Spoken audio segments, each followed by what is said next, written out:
fellow diamond painting addicts, and welcome back to Diamond Painting Anonymous. I'm Daphne, and I'm here today to do a little bit of a recap. I need to catch you guys up on how I did in December on my goals for 2024, and then I'm going to talk overall about how I did for all of my goals for 2024 for the whole year. So I thought for this I'd do like a little mini whip and chat. I'm going to be working on my literate dragon, which is one of my goals for 2025. So I'll talk about that a little bit too at the end. So make sure you stick around for that. Let me zoom in to where I'm going to be working and I'll be right back. All right, like I said, I'm going to be working on my literate dragon here, but I want to talk about my goals for 2024 and how I did during the month of December. The first diamond painting goal, as always, is my diamond painting hours. I am trying to get to 10,000 hours of mastery, so I want to keep track of how much I diamond paint each year so that I can see when I get to my 10,000 hours. And my goal is to do, in addition to the 10,000 hours, my goal for this year and previous years was to do 1,000 hours a year. I didn't quite make it. In December, I diamond painted for 77 hours and 57 minutes, which I thought was pretty good given that we were still settling in Canada after our move, or I'm still settling in, truth be told. But 77 hours is pretty good, I thought. So if I add that to my previous total, which was 858 hours and 31 minutes, then for 2024, I diamond painted 936 hours and 28 minutes, which is definitely short of my 1,000-hour goal, but it is what it is. There were mitigating circumstances, I'm going to say. The fact that we moved from the States to Canada. We're still trying to figure out everything here, in the process of moving everything, furniture, money, buying cars, all that kind of stuff, finding a house, lots of things going on. So while I didn't meet that goal for the year, I'm okay with it. 936 is pretty close. I got pretty close. There were times when I didn't think I would even get close to 900. So even though I didn't completely make the goal, I'm going to call that a win. My second goal for 2024 was finishes. So did I finish anything in December?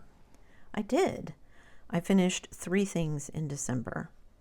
I finished Conversation, which was the Halloween kit that I had left over from Drills and Chills that I didn't get finished before we moved from the US to Canada. I finished my Gingerbread Lighthouse. That is the video that I just did last. So if you haven't seen that, go check it out. And you guys haven't seen this one yet, but I did finish it, and that is I finished my little Batman chibi small kit. I managed to finish it before the end of 2024, so I get to count that in my December finishes. So I have 3 finishes in December.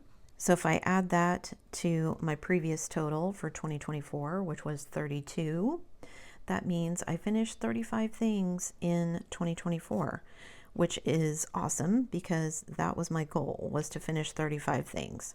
I wish I could have finished more than that, but again, I'm gonna celebrate that I finished 35 things, even if I wish it had been more.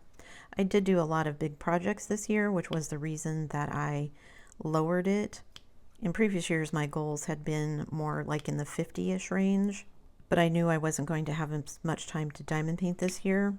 And some of us just diamond paint more than others. Somebody shared with me the other day they had 100 plus finishes, 150 plus finishes. And those include specials and smaller kits and things, so maybe that's not surprising for someone who diamond paints a lot, but anyway, so I managed to finish my 35, so I'm happy with that. So check mark, 1 goal met. So I'm not doing bad. I'm 50-50 right now, right? I missed one, made one. My third goal for 2024 was my Want Series kit. The idea behind that was that I went basically through my stash and picked out 12 kits that I really wanted to do, and I tried to do one of those a month. Eventually it all evened out. Some months I didn't do anything off the want list.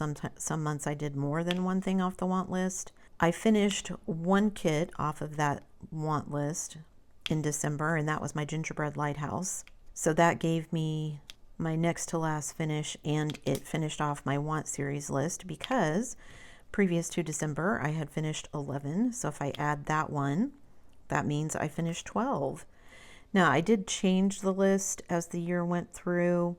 Some things that were originally on the list didn't get finished, and some things that weren't originally on the list did get finished, but I finished 12 kits that I wanted to do, whether they were on the original list or not. So I'm calling that a win and that I fulfilled that goal.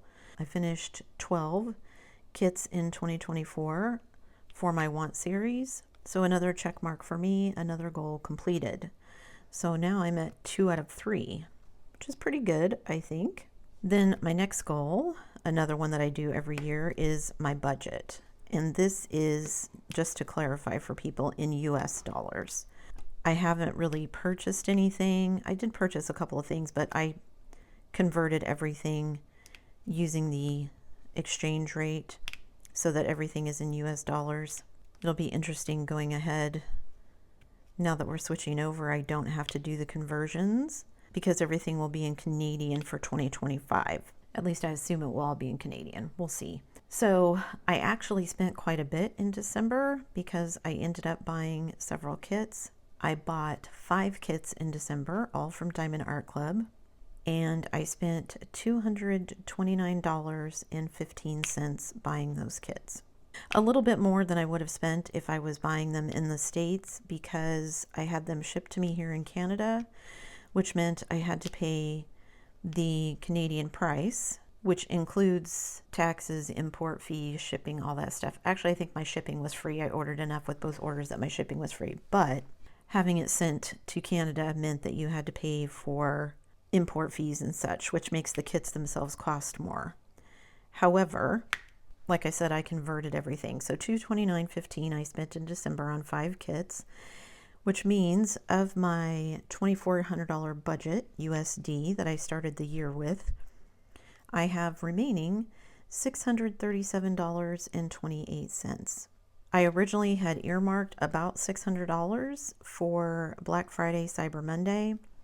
I didn't end up buying anything on Black Friday or Cyber Monday, but I did buy those 5 kits shortly after that, so it's okay that I didn't spend all that money.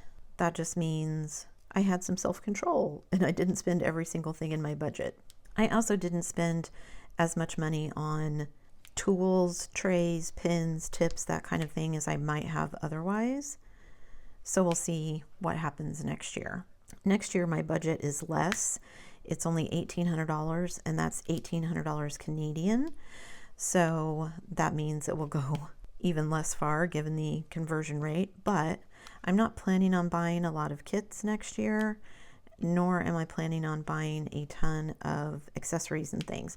I will be buying some because I do want to buy from some Canadian companies, but I'm not going to be buying in large amounts like I was previously. At least I don't plan to. That may change if they suddenly start coming out with a whole bunch of kits that I have to have.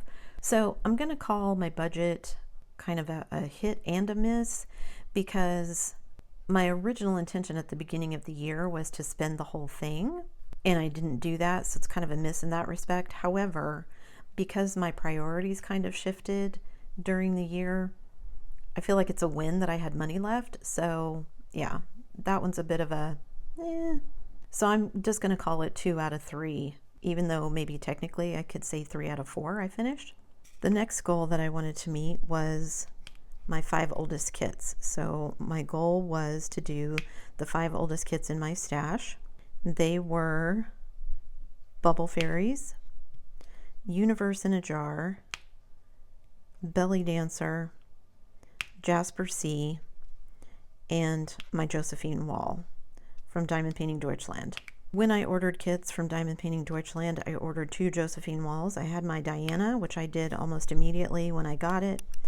And then Melody and Pink kind of sat around in my stash for quite a while before I finally got to it. However, it turned out super well, and I'm super happy that I did that one because it was a lot of issues It was supposed to be 300 colors, turned out to only be 275, even though they sent me 300 colors.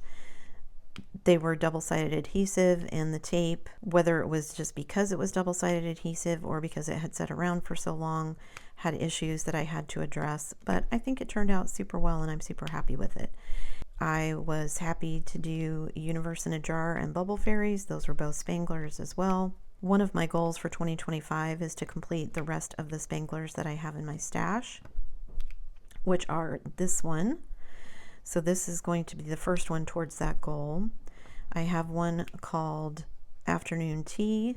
I have one called Treasure Quest. And then I have one called Customized Bookshelf. I don't know when in 2025 I will get to either of those. Sorry, I got interrupted by my youngest coming down to get something out of the refrigerator. Still trying to figure out how to film where I don't have to chase everyone out of the living room. Anyway, my 5 oldest, trying to finish all of my Spanglers for 2025, but I did finish my 5 oldest for 2024. So another check mark, another goal that I can say that I met. So that is 3 out of 4 if I don't count my budget, or 4 out of 5 if I count the budget as a win. My last goal for 2024, at the beginning of 2024, was to increase my stash. However, my goal at the beginning of 2024 was to increase my stash.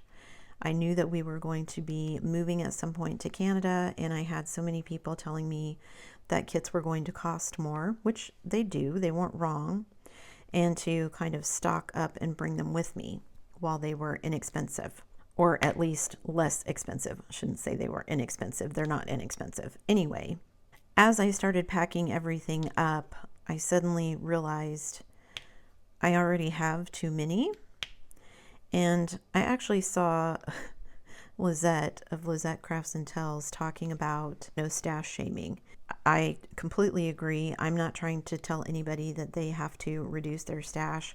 I'm saying that for me personally, with our situation, even though the intention had been to increase my stash because I knew we would be moving, when I started packing everything away and seeing how much space it was taking up in our trailer, I got uncomfortable with how much there was. And I will have, even at higher prices, I will have funds to purchase diamond paintings. So I just decided I needed to get it down to a more comfortable amount for me. So I will be doing a stash video here shortly, a state of the stash, to kind of talk about what's in my stash and how I plan to kind of tackle it this year. So if you haven't subscribed, hit that button down below and do that so you don't miss that video when it comes out.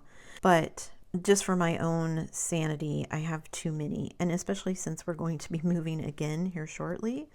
We are only in a short-term lease, so we are going to be moving again, at the very least, at the beginning of the summer, if not before then. And I don't want to have to pack up everything that I have and move it again. I can, but I want to get the number down, just like I said, for my own personal sanity. That is not to say that I'm going to say that I'm going on a no-buy. I'm not going to do that. If there is a kit that I decide I really, really want, if I want to buy it, then I will. However, I am going to try to really curb what I'm buying this year until I've worked through a bunch of my stash, because I do have some kits that are quite a bit older. As I'm working through them, what I'm noticing is, for instance, this is a kit from 2021 from Diamond Art Club. The drills are good, but they could be better. They've made improvements over the last 3-4 years since I bought this kit. Things just fit better. The drills are manufactured a little bit differently. So kind of dealing with gapping, and not just in Diamond Art Club, but in other premium kits that I have as well, dealing with the gapping because, again, they've just made improvements over the years. So I want to work through all of these so I can work on the newer stuff, right? So how did I do in December, as I've gotten completely off track? For the month of December, I completed 3 kits, like I said. So -3 from my stash. However, I did buy 5 kits in December from Diamond Art Club, so that means I get to add 5 to my stash. So that means overall, for the month of December, my stash increased by 2. because I bought 5 and I completed 3. Am I happy that I increased my stash? Not particularly, but also there were several months this year where I didn't buy anything, so I'm gonna cut myself some slack there and say that it's okay that for the month of December it went up, because I think overall for 2024 I did pretty good. Technically I increased my stash, so I'm gonna say that is a goal that I completed, but because I kind of changed my mind halfway through the year, I'm gonna say that that is maybe a goal that I didn't want to hit. So it's kind of like my budget. It's a technically I made it, but it changed a bit. So if I just count the goals that I can say that I made 5 out of 6. I did not make my diamond painting hours, but I completed all of the other goals. The budget and the stash are kind of, I could say that I didn't meet them just because I kind of changed my mind as the year went on about what I was going to do with it. I didn't spend all of the budget as I had originally intended, and I didn't increase my stash as much. I mean, I intended to increase my stash by I think like 20% or something was my goal at the beginning of the year, and then I changed my mind about that. So I'm going to look at it as I did 5 out of 6, and I'm happy with that. If you prefer to view it that I missed 3 out of the 6, then I'm okay with that too. So if I go back and look at my stash for 2024 overall, I went back basically and looked at, did it go up or down each month? And then I just added those totals together, because some months it went up, some months it went down. Like for instance, I bought 5 kits last January, but I also completed 5 kits in July without buying anything. So that kind of evened out. So basically after adding everything up, the ups and the downs for the whole year every month, my stash is 1 kit larger now than it was at the beginning of 2024. So like I said, technically I increased my stash, but I changed my mind what I was doing halfway through the year. And maybe I'll change my mind about some of my 2025 goals as well, but I did give it some pretty hefty brain power before I even set my goals for 2025. So hopefully I don't have to change them. It's okay if I do, but I don't know. I just feel like if I have to change them through the year, then I didn't do a good job of setting them in the first place. We'll see how I feel as we go through 2025, which seems crazy to say. Like I said, I can remember when people were partying like it was 1999 because the world was going to end in 2000, right? So that's how I did for 2024. I'm looking forward to 2025. You can see this book says dragons here. As a former English teacher, I can't wait to see how this kit is going to turn out with all these different books and everything, which is one of the reasons that I bought this kit in the first place. So that's how I did in 2024. Like I said, I'm looking forward to 2025. I hope all of you had a great 2024, and I hope all of you will have an amazing 2025. A new year is always kind of an exciting time. New starts, new resolutions, new goals, all that kind of stuff. And I can't wait to see what 2025 brings for my diamond painting life. That's it for me today, guys. Thanks so much for sticking around till the end of the video. Before you leave, don't forget to do all the things. If you like this video, give it a thumbs up. Hit that subscribe button if you haven't already, and hit that bell notification icon so that you can be informed of future uploads. And as always, guys, thanks so much for watching.